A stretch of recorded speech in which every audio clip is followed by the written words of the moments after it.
What's going on, guys? Welcome back to the channel. This is going to be a quick video on how to change your engine air filter on a 2023 Honda Accord.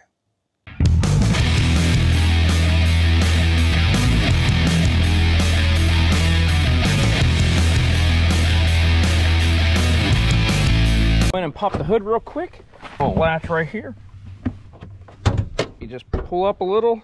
There's a little latch right here. You'll slide it to the right. Hood comes right up. Use your prop rod. Your engine air filter is hiding right underneath this guy. There's actually two clips on this side right here. Grab the top of it, push it back. Same one on this. Grab the top, push it back. Pops right off just like that. On this side, there's two plastic tabs that go in and lock it into place.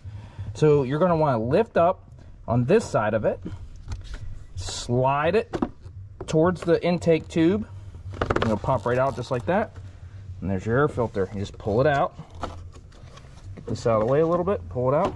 Alright, so we got both filters right here. You want to compare and make sure you have the exact filter for yours. Make sure it's the same width, length. Make sure you can see there's like a little leg that kicks up here. It's only on one side. Make sure they have that and they're in the same spot. Also, there's a little tab right here at the bottom. Make sure they both have that and it's in the same spot, because this will locate how your filter sits in there.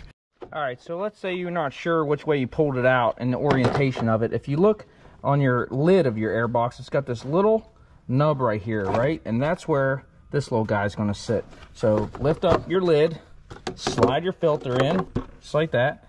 Make sure your tab's right there. You're going to want to put it on a bit of an angle and push it towards the engine so that you can get the two tabs on this side in first. Slide those in all the way. Make sure they're in there. Push it straight down. You'll feel it kind of seal. The clips will just push back into place. Just push right on the back of them. You'll hear a nice solid click. That's it. That's all in and secure and good to go. All right, guys, you can see that's a quick and easy install that you can do yourself. It'll save you a few bucks by not having to pay somebody to do it. I appreciate you watching, and we'll see you in the next video.